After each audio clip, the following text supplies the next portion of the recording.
You know that quiet ache deep down? That faint, persistent whisper of the life you could be living, the dreams you could be chasing, if only. If only what? For so many of us, the biggest if only isn't some external barrier. It's the barricade we've built inside our own minds. Sarah lived with that ache for years, a silent tenant in her heart, until she finally decided to confront the voice that fed it.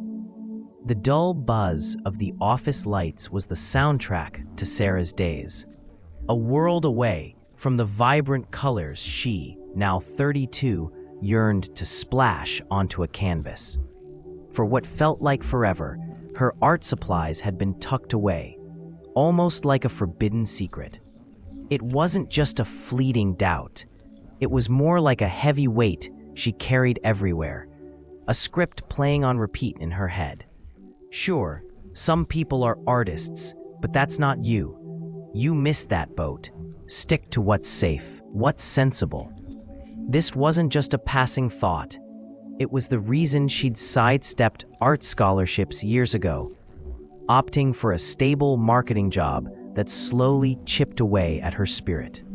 Dreary Tuesday.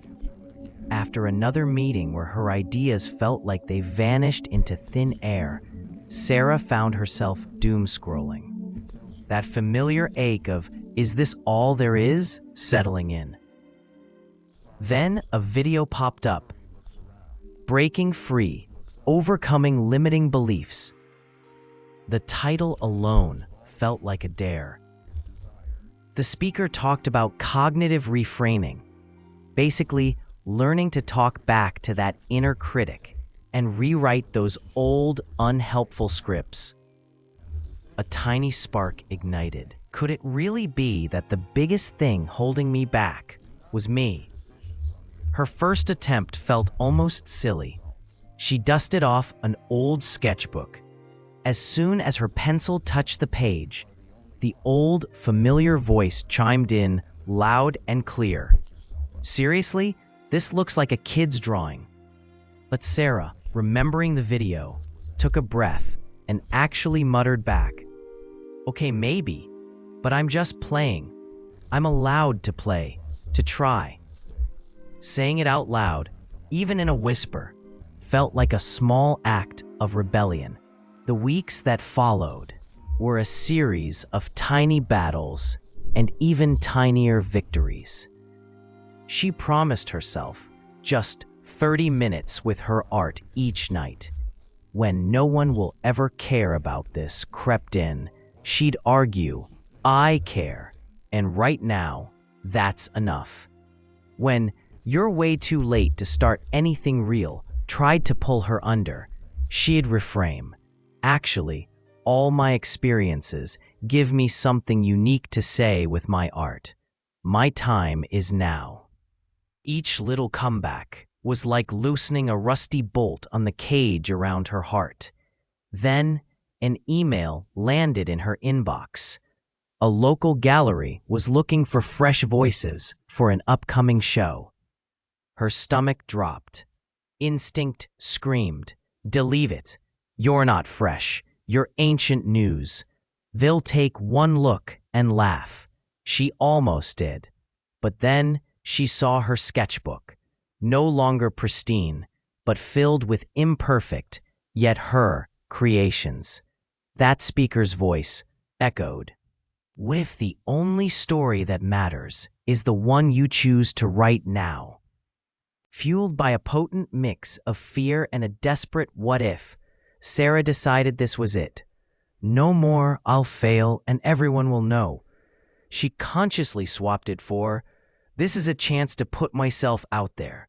Getting in would be amazing, but the real win is daring to try." It was an agonizing 3 days of picking her best pieces, taking decent photos, and pouring her heart into an artist statement that, for once, didn't sound like an apology.